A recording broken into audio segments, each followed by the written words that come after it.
Well, I guess we're going to start this all over again. Doing marriage. We're going to do this in two parts this time. This is going to be part one.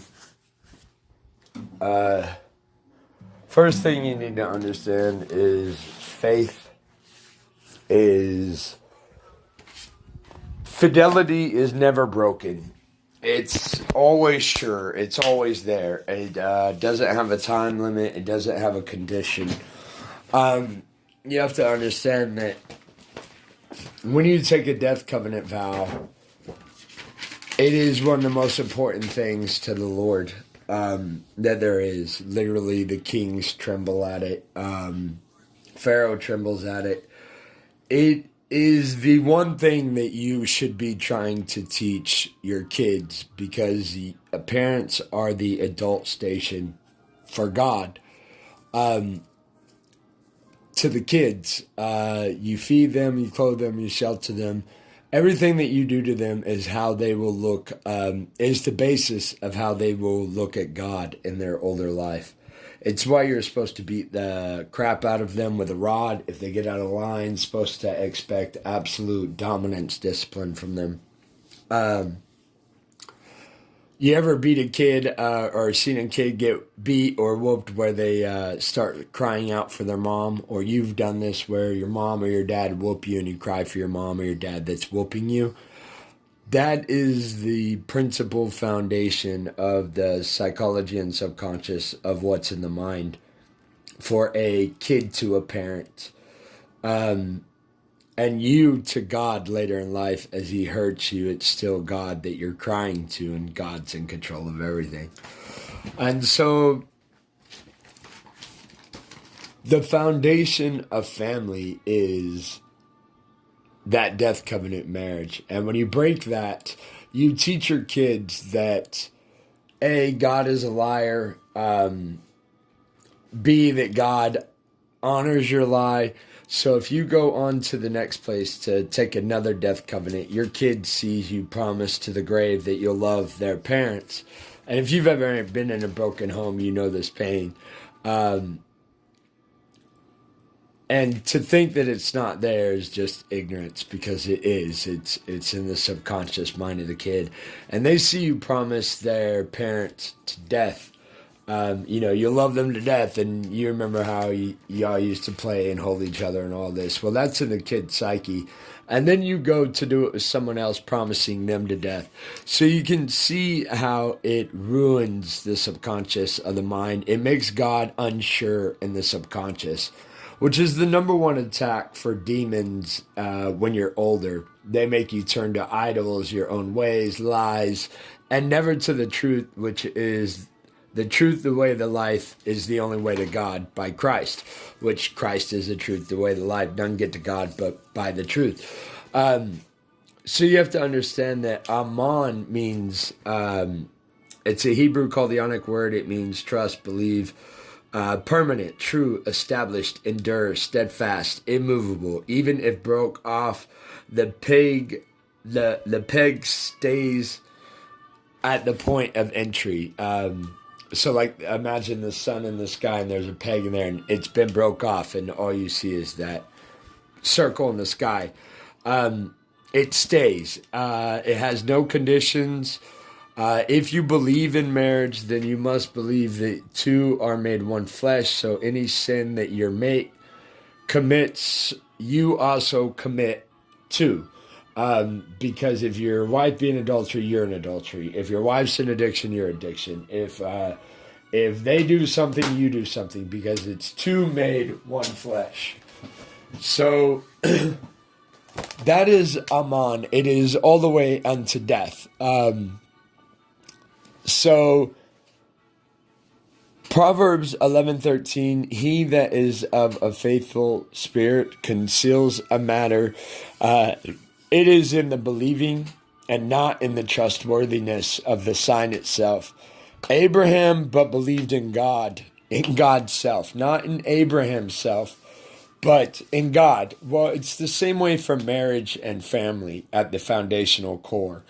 It's not that you trust in each other. It's just that you trust that you'll be faithful to each other, always coming back with mercy, forgiveness, kindness, um, meekness, humility, not in pride or exaltation of self that you think you're better than the other person, because every time you judge them, you judge yourself. You must understand this is the core foundation for the children to grow up in. And you can see where in America, where freedom is, so there is the Spirit of God, so there is freedom.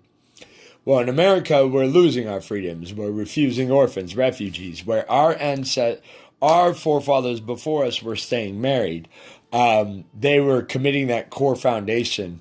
They were building Statue of Liberty. They were fighting for freedoms. They were taking in orphans and refugees all around the world. All of them. Statue of Liberty proclaims that. Give us your weak, you're sick, you're hungry, you're tired, you're poor, you're huddled masses. And they weren't going the horse way of Babylon, trusting in their own hands, putting away everybody, swearing unto death. You have to understand that if you have a battle buddy that swears unto death that he's going to get your back and watch that lane, and he's divorced his wife, left her, took the kids, you must understand how another battle buddy can't really trust that, because he's never made love to you. He didn't birth your kids. Y'all didn't promise each other unto death. You know what I mean? And you have blood connection. You have marriage. That's the wife or spouse of your youth. So when you say it's your battle buddy, no, bro, I promise, unto death. You have to know that you're already dealing with somebody who will swear on their life and then break that most core value to all civilization. The family, the marriage, the life. And anybody that thinks that this can be broken easily is clearly deceived, demonic possessed, idolatry, fornication, blasphemy. To think that somebody can swear unto death and it be a light matter and then just drop that person and go get another one is the type of people that are under the spell of putting bills, money, house, fornication, idols above that of blood covenants that are family, that are core values of God. Not just God, but human beings. Entire societies collapse. Everybody gets bribed. Everybody gets bought, like we're seeing today, where the defiled evilness spills over so much that you can't hide it. Everybody's playing shadow game. Everybody lying. Everybody's selling out. Nobody's doing right. Justice is sold. We're eating up the substance of the poor. We have laws that literally take cars from poor people because they can't afford insurance. We become an idolatrous, whorish country. And it begins at the foundation of family. If you cannot stay to fight for your family, what will you fight for?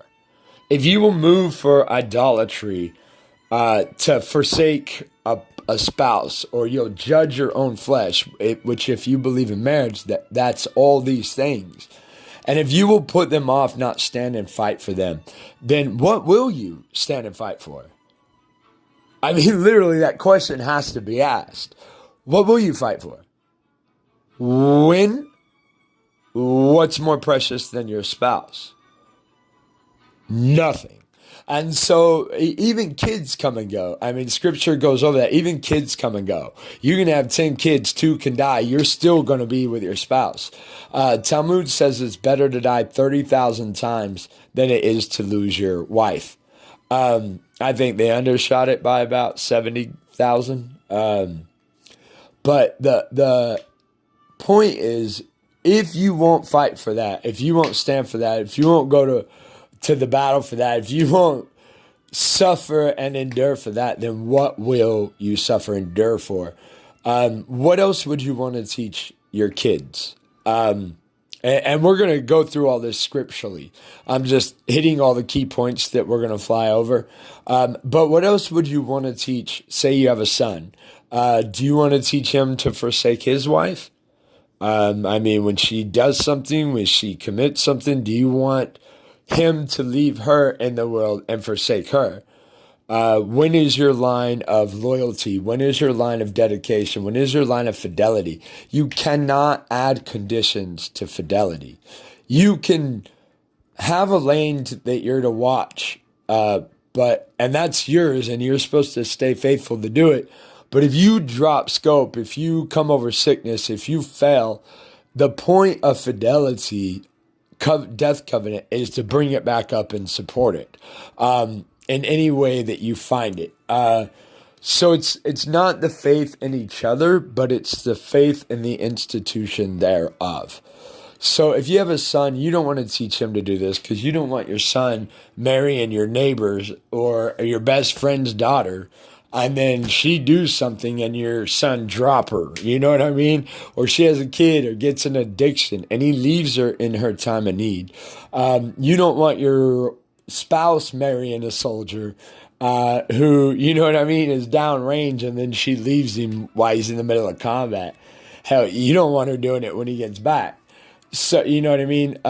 Somebody fulfilling those death covenants to the points of that, anybody that would attack that is clearly idolater, fornicate. Fornication means to want the best and newest of something, to not maintain the old, the nostalgic, to honor that the laurels of what had been done or in the past.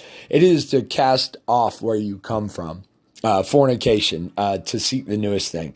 It's only associated with women and sex because it's usually rich guys dropping old wives for younger ones, but it's not just women. It's any model, anything, car, riches, job, career, friends, group, peer pressure, church group, whatever the hell it be, political party. It's if you can leave off your spouse, your whole core foundation, as God states, is in the scriptures, is you're looking for something that you're not going to find.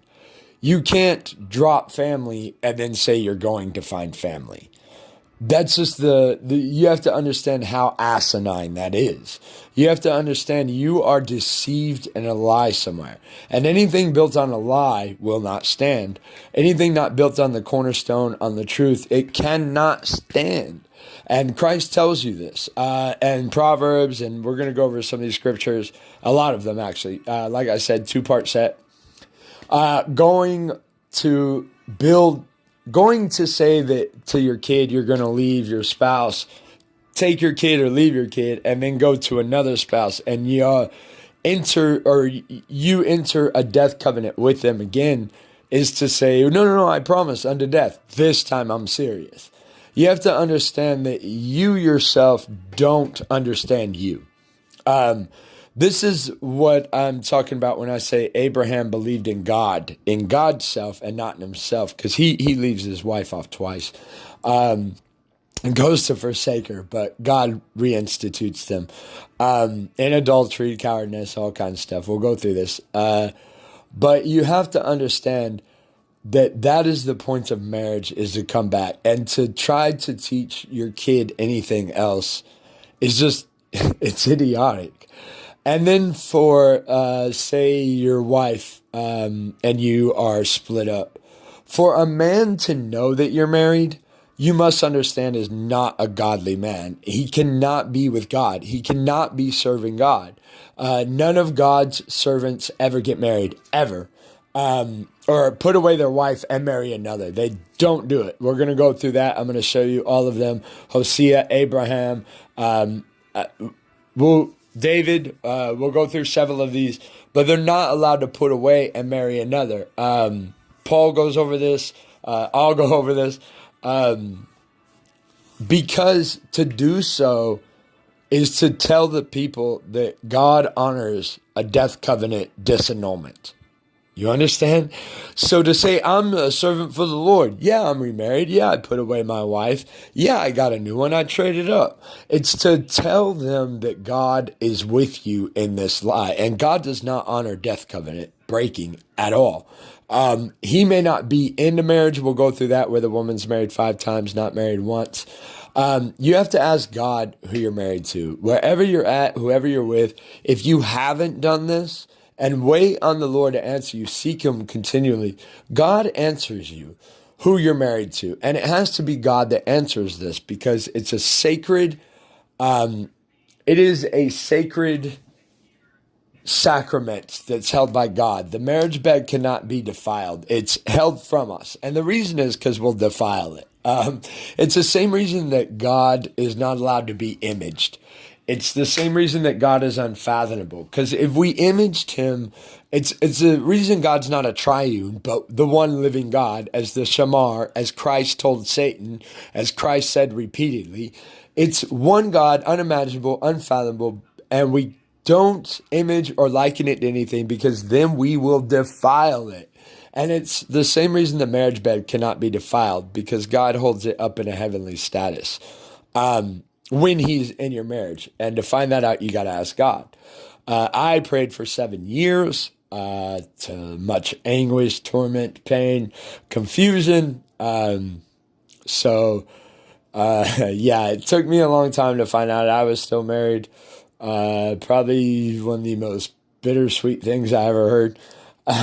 Anyways, I'm an apostle of Christ, so I have my orders, just like the apostle Paul got, just like Christ told us, just like God told us through Moses, the Mosaic law, just like God told us through the prophets. If you're my servant, you don't get to put away and get another. It doesn't matter if they remarry. It doesn't matter what they do. It's not on them. You are the one that's serving God. And you know not if you can save their soul by staying faithful to God. Another reason you can't remarry is because if your wife leaves you and you put her away and marry another, then you say that God not only honored your death covenant disannulment, you're leaving your wife, because you're not keeping to your word. But then you also say that God will honor your second lie. So no servant of God can do this. It's blasphemy. It's calling God a liar. And God is anything but a liar. God is the only one that doesn't lie. God has made lying demons to sift us in our truth, to test our faith, because a demonstration of faith is truth. Truth is that way to demonstrate our trust in God. All Christians, true Christians, will go literally to the flames without lying. Joan of Arc did it for one night. They then told her, well, we're going to burn you alive if you don't deny this. And she did for one night. And then that night the angel appeared and she rested back in her truth, and they burned her alive at 19 years old. Screaming to death, Jesus Christ, Jesus Christ, Jesus Christ. But it is the lengths that we will go because it is what saves.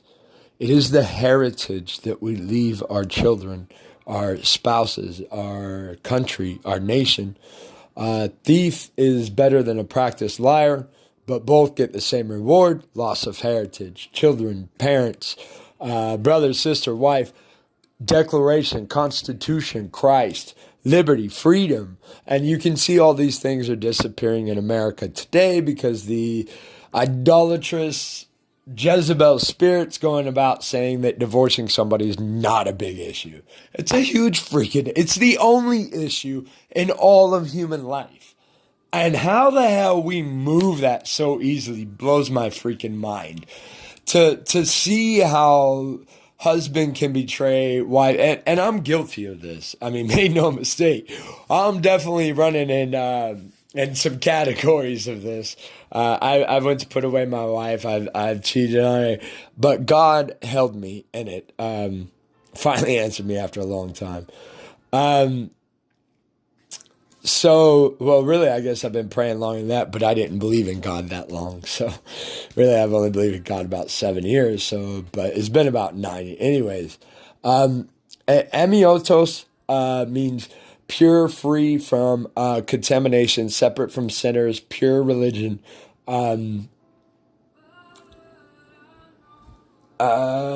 Eternal inheritance of believers. That's what the undefiled marriage bed is. But whoremongers and adulteresses, God will judge. So he's saying God holds the marriage bed for us like he did Abraham and Sarah through all their adulteries and him giving her to a black man. And we'll get on there. But God will judge those that are adulterers and whoremongers. What he's saying is Abraham and Sarah were in a predicament. They forgave each other. And so that's the point of marriage, is that the person you love the most is going to hurt you the most. To strive and push together, to stay together, to leave that example for your son, for your children, for your daughters. And you want them to have that thought of God, that God is faithful. So if you're invoking God's name and running around, God's unfaithful, well, then you need to understand how demonic of a seed that plants within inside the mind. It is the core of all civilization. What is another reason for a man to march off to battle and fight for his country other than his family? What is a reason for a man to kill other than his family? What is a reason for a man to defend and die other than his family? I mean, you start there and then you can move outwards. You know what I mean? You don't even put self before this. So how we got moved so easily? Well, the serpent is more subtle than any other creature. Abraham, the father of the faith, did it. Okay, so just calm down. And he was 75. So if you're under 75, I mean, you could be over and still be in this boat. Abraham is not that set in stone, but an example of that, okay? So Abraham was 75 when he was called by God. Sarah was 65. So they were about 78, 80 when they went down to Egypt and he gave her away. Hebrews 13:3, remember them that are in bonds as bond with them, and them which suffer adversity, as being yourselves also in the body. So remember that when your spouse falls, you fall with them. Like Eve did, then Adam went with her. Like I was saying, if you believe in marriage, then you must believe that you are with them in their sin. Okay? So if two made one flesh, you have to both be in this sin. So I know that can suck, but you know what? It's marriage. If Adam can leave the garden, then you can embrace the suck, trust God. We'll get to that. We're going to start from the back and work ourselves forward here. We're going to start with Mark 10, Mark 10:2. And the Pharisees come to him and asked him, is it lawful for a man to put away his wife? Tempting him. And he answered and said unto them, what did Moses command you? And they said, Moses suffered to write a bill of divorcement and to put her away. And Jesus answered and said to them, for the hardness of your heart he wrote you this precept. But from the beginning of creation God made them male and female.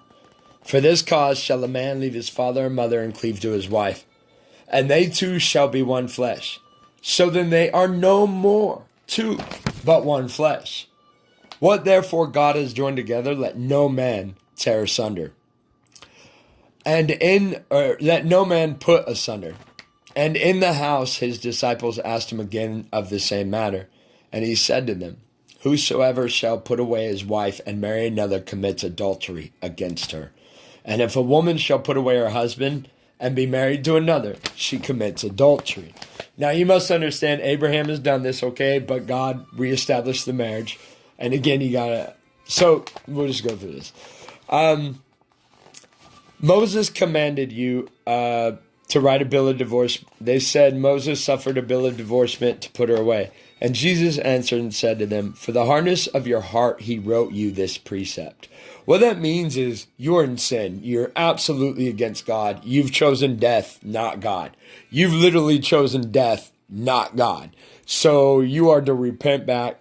Do not harden your heart as in the day of sin, says Hebrew, when your fathers provoked the Lord thy God. And he killed off a whole generation for this, okay? Out in the desert, made them wander, suffered them. Like literally killed them slow, watching everything go away, because they hardened their hearts to provoke God. God is the morally right one. If you believe in God and Christ and the Gospels, the Scriptures, then you must believe that sin is too overpowering for man. So God is our moral compass. So when the living God tells you something, like I said, you can't just go off the paper or anything like that.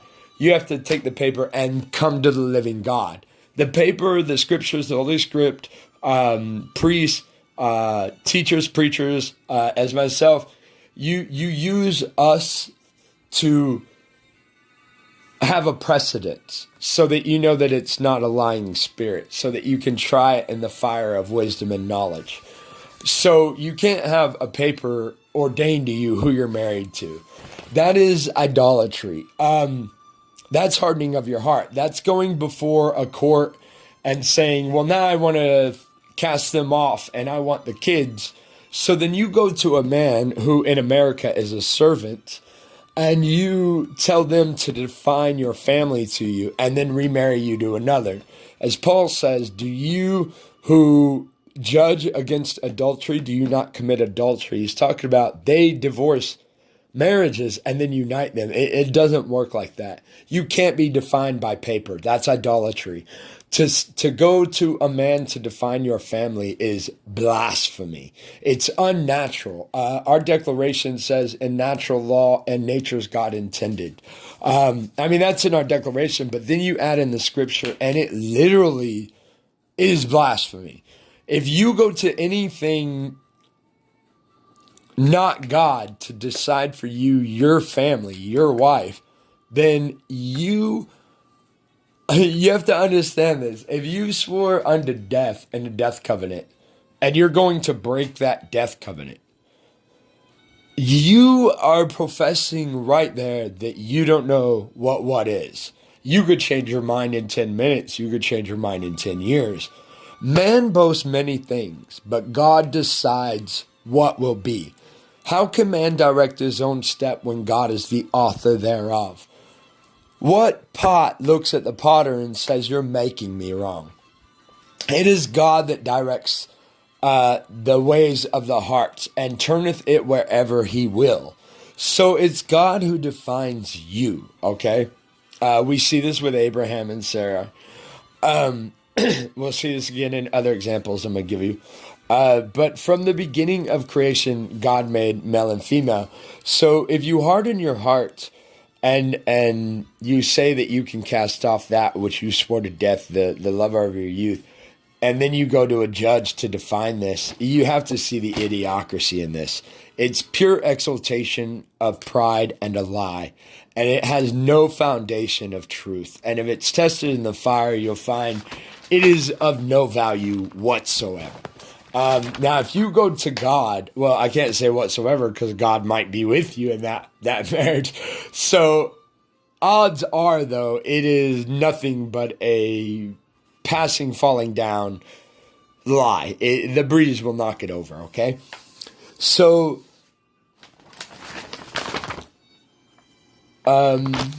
two shall become one. What God is doing together, let no man put asunder. We're going to see that Pharaoh can't put it asunder. Pharaoh, Abraham, and Sarah, all three in agreement, highest king on the land, all three in agreement cannot put asunder that which God unites. John 4:16, this is where the woman has 5 husbands, but doesn't have one. John 4:16, Jesus said to her, go, call your husband and come here. John 4:17. The woman answered and said, I have no husband. Jesus said to her, you have said well, I have no husband. For you have had 5 husbands, and he who you now have is not your husband. And that you said truly. So I don't know what happened in her 5 marriages. Maybe she wasn't in love with any of them. She was forced into it. Back then, women were property. They used them as baby machines, trading commodities. But clearly you can see there where God did not honor any of the covenants. So if God is in a covenant between 2 people, God honors that covenant. And it is a huge curse to disannul it. But this woman being married 5 times, she wasn't married once. She did not seek God probably in any of her marriages. I don't know if she did or not. But the Lord is there to tell her. So she probably was praying, actually. I mean, when Jesus shows up, when Yahshua shows up to tell you you've had 5, but you ain't married once, you kind of got to think she's been praying about something. Probably feeling low, whorish, wanting to know if she is married or any of them, where she's at, how God views it. And then God sent Yahshua, the begotten Son, to answer. I mean, of course, because she was counted out. she's his favorite type. She was there at the heat of the day, so during the disgracing time, no one goes to the well at that time, except for those that have scarlet letters or cast down or people don't like. And so that's why Christ meets her there, why she's so chosen, begotten of God. Woman caught in adultery, John 8:3. And the scribes and Pharisees brought unto him a woman taken in adultery. And when they had set her in the midst, they say unto him, Master, this woman was taken in adultery in the very act. Now Moses in the law commanded us that such should be stoned. But what say you? This they said, tempting him, that they might have to accuse him. But Jesus stooped down, and with his finger wrote on the ground, as though he heard them not. Just ignoring them. So when they continued asking him, he lifted up himself and said unto them, He that is without sin among you, let him cast a stone at her. And again he stooped down and wrote on the ground. And they which heard it, being convicted by their own conscience, went out one by one, beginning at the eldest, even to the last. And Jesus was left alone, and the woman standing in the midst. When Jesus had lifted himself up, and saw none but the woman, he said unto her, Woman, where are your accusers? Has no man condemned you? And she said, No man, Lord. And Jesus said to her, Neither do I condemn you. Go and sin no more.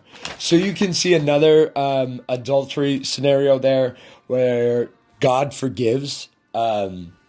The thing to notice about this is the law. Like I was telling you, you can't go to paper, you can't go to man, you can't go to somebody to find out what the law is. You have to use these things as buffers and then turn to the living God. For the law is living, it is with God. It's why Moses smashed the 10 Commandments to choose the living God.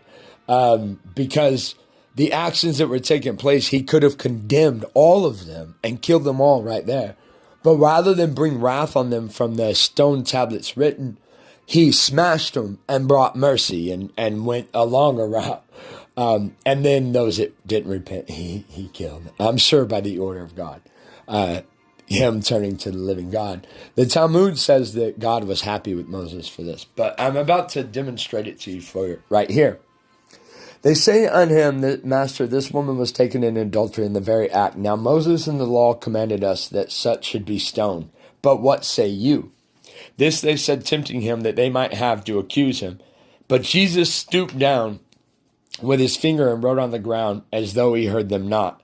Now they have brought him a law, but here's the thing. These professional scribes and Pharisees, they're not bringing the law. In Leviticus, it states that you have to bring the male and the female, the man and the woman, both of them that are caught in the act of adultery. You have to bring both. They only brought the woman. Second is, it doesn't say that they should be stoned. It says they should be put to death. It does not say stoned. And so they're not even using the law in its exact letter, showing that they're not following the law. I mean, they only brought half of the accused. And so Jesus stoops down, like kneels down is how it reads in Greek, like gets low down to his knees, and he starts writing graffito with his finger is how it reads in Greek, which is not professional scribing. And in the beginning it says, and the scribes and the Pharisees brought unto him a woman taken in adultery. So these are professional law people, religious people that somehow caught a woman in adultery. I mean, I don't know where they were hiding at or what their pastime is, but Jesus Christ. I mean, they should be coming to Christ for this salvation, not bringing this woman, because, I mean, you've got to have pretty deep sin to be looking for people's sin. I mean, you have to understand that is a demonic, prideful, vengeful demon in you that only tries to focus outward so you never focus inward, because it's taking possession of you so it can go about accusing, catching, stealing, and so forth. And so they've risen themselves in professional scribing and professional religion and made a show of it. But they couldn't follow the letter themselves because no one can. That's why you have to go to God living. Now notice how they go to Christ, who is the messenger of God. And notice how they obey him. So what you have to understand here is they brought the letter of the law, but it is the living God that will decide what the law is and how it is done. It is why all the letters of the law are interpreted by Talmuds and tons of rabbis and much of discussion on the letters splitting thereof. Well, the simple breakdown is all these scriptures are there for you to try the living God so that lying spirits or people don't deceive you. It is the living God, and the living God speaks to all of his creation. Always has, always will, always does. Same God yesterday, today, and tomorrow. To say that God doesn't speak to his creation is blasphemy of all the Holy Scriptures. God speaks in many ways. So search your heart. God does weigh the heart, searches it out. So he stoops down, writing graffito with his finger, which is kind of like an insult to these professional scribes because they fast for weeks, days, months. I know at least they do it for like 7 days for certain writings. They go through purification process before they do all this writing. And here's Christ, graffito on the ground. And they all get convicted. He says, those without sin cast the first stone. And he's writing on the ground. And by the eldest to the youngest, they leave each one out. Eldest by youngest, in that order, not getting out of that order. So there's a lot of theological questions. A lot of preachers have comments on this. But nobody knows really what he wrote. But some people say 10 Commandments. Some people say he was getting specific with their sin. Some people say he was writing that which is in Leviticus. And so as you're going through this, you can see why the eldest leave first, because as you're older, it's easier to convict you of sin. If you've lived and haven't roamed from your couch your whole life. You know what I mean? Puffed up doing what little 6-year-old girls do on an Xbox Live account. You know what I'm saying? Opinion this, like people's lives are flipping through a channel or something. When Jesus had lifted himself up, he saw that no one was there. No one accused her, because when you come to God, God humbles you. Okay? And he can use low standards to humble you because God knows you. And Christ being the messenger of God, it didn't take much to get them not to accuse her. And that's the way for anybody all over the earth. No one is without sin. These are professional scribes and Pharisees of the Jewish order, okay? So they're pretty religious, tight-knit group that look very good on the outside. But Christ puts them to naught, stooping down on the ground with some graffito. Exaltation of pride, catching people, as Isaiah says, we're all liars, sinners, whores, and adulteresses. We've all turned away from God, and each one go back to him, or each one turn astray, go to our own way. All of our good deeds are nothing but filthy menstrual rags before the Lord. Proverbs 5:18, let your fountain be blessed and rejoice with the wife of your youth. Let her be as the loving, kind, and pleasant roe. Let her breast satisfy you at all times, and be you ravished always with her love. And why will you, my son, be ravished with a strange woman and embrace the bosom of a stranger? For the ways of man are before the eyes of the Lord, and he ponders all your goings. The iniquities of the wicked himself ensnare him, and he shall be held with the cords of his sin. He shall die without instruction, and in the greatness of his folly he shall go astray. It's talking about you going to look for another woman when she's not the wife of your youth. And you're not going to find that connection again.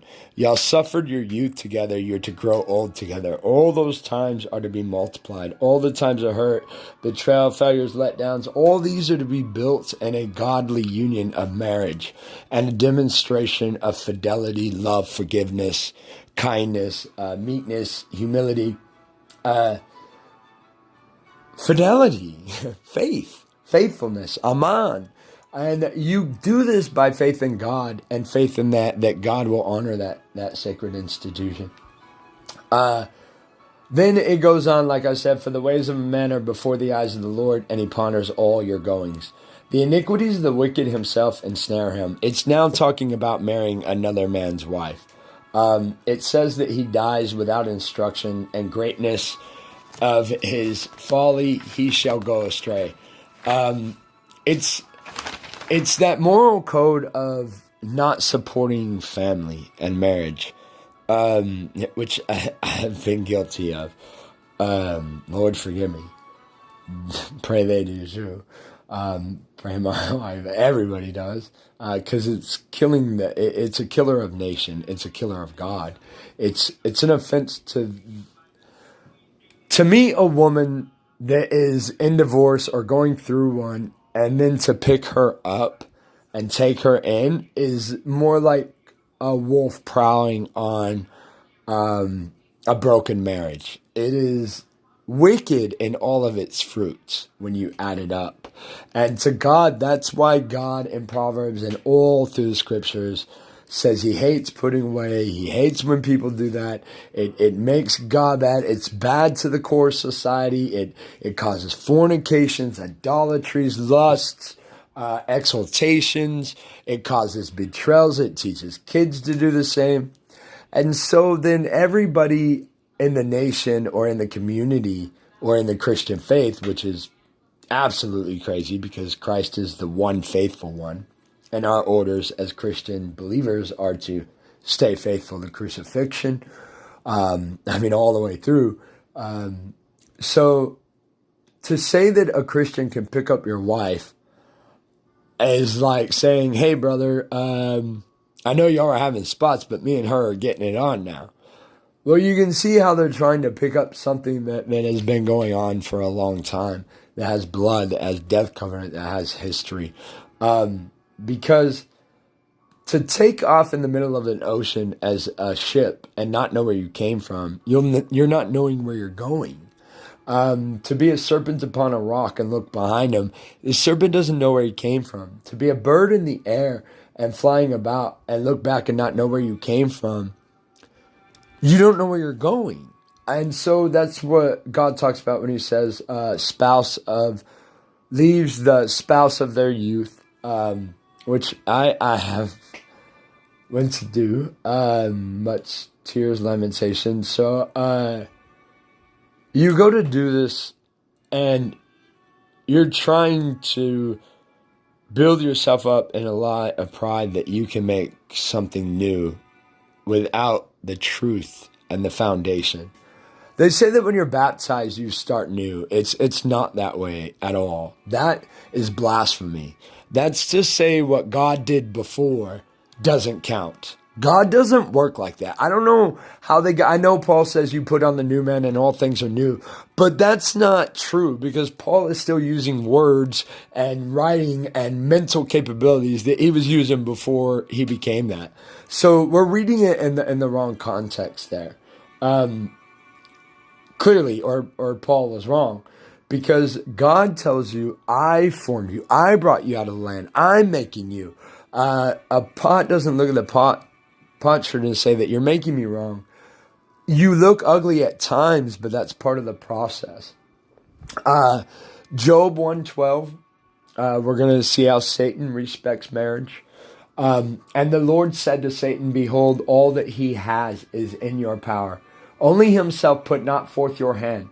So Satan went from the presence of the Lord and said, and killed all of his kids, all of his livestock, and all of his fields.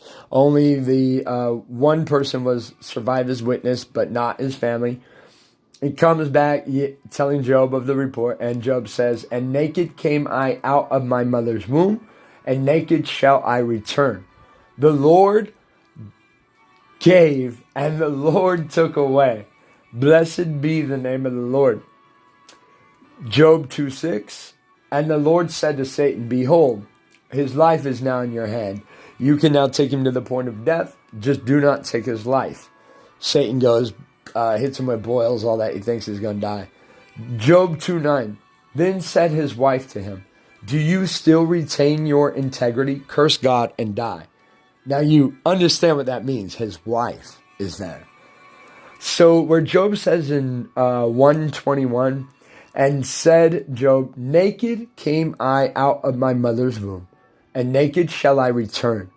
The Lord gave, and the Lord takes away. Blessed be the name of the Lord." Job is making himself naked down to the bearing thing of what he came into life with. But you notice how his wife is with him. So he didn't lose everything. He has his wife. Because you can't lose your wife. Even Satan knows that. Job knows that. Job's wife knows that. So even bare naked as you came into the world, you're one flesh. It doesn't matter how naked you get, what gets stripped down, how core the value is. If God unites, you're married. It's just the way that it's done. Curse God and your integrity. Do you still retain your integrity? Curse God and die, his wife says. But he said to her, "You speak as a foolish woman speaks. What, shall we receive good at the hand of God? And shall we not receive evil?" In all this did Job not sin with his lips, saying that God does good and evil. All things work together for the good of those that love God and are called according to his purpose. If you know anything of Paul's story, he killed women and children, becoming one of the greatest saints that ever lived, one of the most well-known apostles.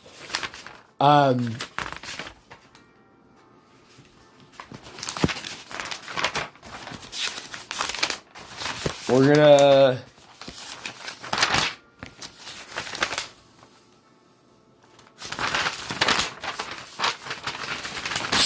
we'll do Timothy real quick. We got a little bit more. 1 Timothy 4:1. They're talking on doctrines of devils. It's where we're being taught that we can put away our spouses so easily. It's doctrines of devils. This is undoing marriage as if they could, right? They're playing God with idols and lip service, thinking men can exalt the throne and defile and can tear asunder. It's blasphemy in its action. That's why no man of God can do it. To think so is that of rebellion to God, exaltation of self, pride. It is a holy sacrament, and only God decides unless you be the devil. Now, there are priests that go about telling you they could commit holy sacrament, but it's never, ever worked like that. You can check the record. To perform a holy sacrament, to anoint something or join together, God sends prophets by his word of mouth. God does this, okay? So like the anointing of David, anointing of Saul, they don't just go out doing it. They seek God if they should do it. It's like saying that you can be an ordained priest or preacher by the hands of men. It's totally preposterous. It's like Luke is the only Gentile writer in the Bible. The only one. The rest of them are Jews. It's still out on Revelation. There's a lot of Greek and Roman things in there. But Luke is the only known Gentile writer in the Bible. And he was told to come down to Antioch to be ordained. And he pretty much told them all they can take their man doctrine and go to hell. Because he's not going to be ordained by the hands of men for where he was ordained by the hand of God. And he said, I'm not going to come to men to seek ordination to preach God. As Christ said, that's picking up the doctrines of men to teach the commands of God. It's just preposterous. You can't go to man to find God. You have to go to God to even find you. because most of us don't even know who we are. As you can tell by the death covenant breaking. Lawful tyrannies tearing apart families for simple personal drug choices, for driving on the roads being poor, for refusing orphans and refugees. Clearly we're stupid as shit, okay? Or we're damned evil possessed by demons. It's one of the two. But both deserve death for the actions we're doing as a society, as a free American Christian society. 1 Timothy 4:2, speaking lie in hypocrisy, having their conscience seared with a hot iron, hardening of the hearts and neck as in the day of sin. Hebrews 3:15, as in the day of rebellion or provocation, to provoke. Means to provoke, like when you provoke your older brother, poking him in the face or something, you're saying, you won't hit me. And you know he's going to. You're just trying to build him up to that point, and then he starts kicking your ass. That's provoking rebelling against God. That's saying, God will honor my death covenant breaking. God doesn't mind me leaving my spouse out. God doesn't mind leaving out. And to teach that to your kids is a real personal issue with God. Because God says, I am the parent of all people. Test that and I'll kill you. In Deuteronomy, he literally says, I'm the parent of all people. Test that, I'll kill you. That's why we have to accept orphans and refugees. It's why it's an automatic curse if you don't. To the nation that does such things. It's why Israel lost their nation for 1,700 years. It's why you're supposed to keep your marriage together, especially if servants of God, but especially just the marriage itself, because God talks to everybody. You don't have to just be a servant. And you represent God to your kids, no matter whether you're a servant to God or not. So you can understand how God takes this personal when you say that God is okay with that. Okay? So if you're a believer, you kind of got to be like, okay, yeah, I can get that. This is why kings shake over it. This is why Pharaoh flips out Abimelech. David being a man of God, kills a man of God to not be in adultery. That's how freakishly scary it is. I decree at whim you decree at whim who your wife or husband is, while you invoke God's name in a lie, giving another death oath in his church, and that is not provoking God. What is? And then to say, not only that, but God is with a liar. He's for your lie, which all men have been found liars. Not all are found practicing liars, invoking the name of God. So you have to see where that's a major thing. Hosea wanted to do this, and God was very clear on this. I'm going to be honest with you. I wanted to do this. It just hurts bad. I wanted to move on. Didn't work like that. God doesn't care. Embrace the suck. At least you're not being crucified. So, that's what Paul says. You haven't suffered the crucifixion yet, so why are you complaining? So, okay, I can kind of get that. And if you will teach your kids anything else, you got to understand the morality core foundation of the individual is off and not godly. It is not set on fidelity. It is not set on loyalty. It is not set on the good things that you would want to teach your son to do to their wife, no matter what the issue is. Because if you put a boundary there, then everybody's going to put a boundary there. And if he drags his wife to court, then he's going to have a man and an idol defined to him, his family, which is going to invoke a curse of God. For you turn to idols like they're gods. And that pisses God off too. Or to men to define that which God had united or torn apart.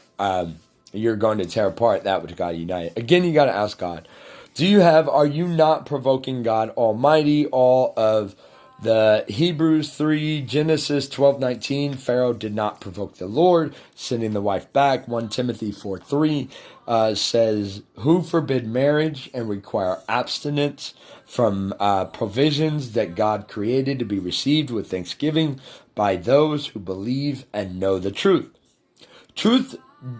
God does all.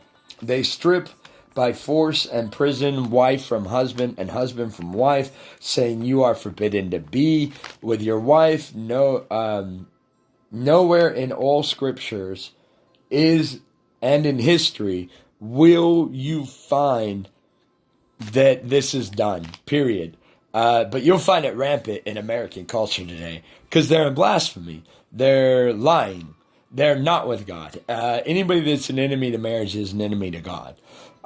They take kids and steal wife or husband, stealing kids, saying stay away because they partake in this thing or in that thing. They judge them. They stay away, but Christ's apostles, prophets teach.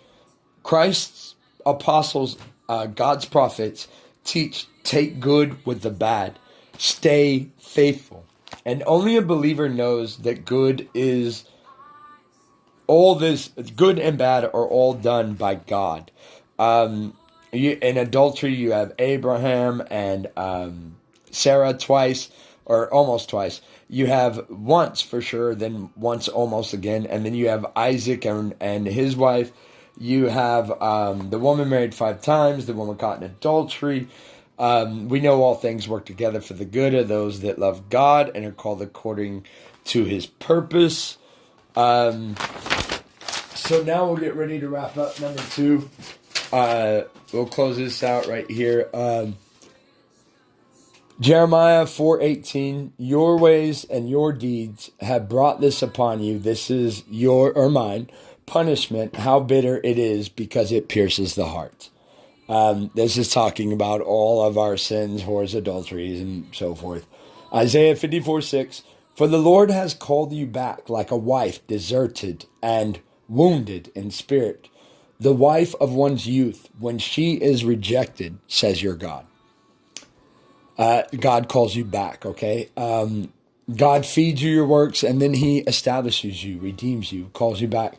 Isaiah 54:7, for a brief moment I forsook you, but with great compassion I will bring you back. Nehemiah 5:5, excuse me. We and our children are just like our countrymen. And don't excuse me. I'm sorry. Thank God. I don't excuse the natural way of God. That's kind of like running on a satanic thing. If God naturally does something, you should give thanks. Satan has you excuse it. I don't do that. I don't know why I just did. Forgive me, Lord. Forgive me for excusing what God done. Better to be with God than to excuse him. Trust me. Nehemiah 5:5, we and our children are just like our countrymen and their children. Yet we are subjecting our sons and daughters to slavery. Some of our daughters are already enslaved, but we are powerless to redeem them because our fields and vineyards belong to others. We're not powerless. We have God, and most of these people are caught in theft anyways, treason, bribery anyways. We're all caught in greed, idolatry, fornication. All we have to do is return to the one true living God and serve and worship God alone. And God says in Deuteronomy, he'll heal us and remove the demons and the plague from our land. Isaiah 52:3, for thus saith the Lord, ye have sold yourselves for naught, and ye shall be redeemed without money. Without money? In America? Yeah, it happens. I mean, when we were founded, it happened. In Civil War, it happened. Isaiah 59:1 or 12, I can't tell. Behold, the Lord's hand is not shortened, that it cannot save, neither his ear heavy, that it cannot hear. So he's saying, pray to God, and he'll save you. He'll help you. Isaiah 50, I should have been using that today. Isaiah 51, crying in my own. Doing this sermon has been pretty hard to piece together. Isaiah 51, thus says the Lord, where is the bill of your mother's divorcement, whom I have put away? Meaning there isn't one. Or which of my creditors is it to whom I have sold you?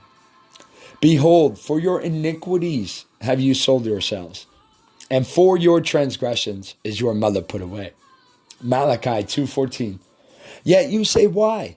Because the Lord hath been witness between thee and the wife of your youth, Against whom hast thou dealt treacherously? Yet is she thy companion and the wife of thy covenant. Malachi 2:15. And did not he make one? Yet hid he the residue of the Spirit. And why one? That he might seek a godly seed. Therefore, take heed to your spirit, and let none deal treacherously against the wife of his youth.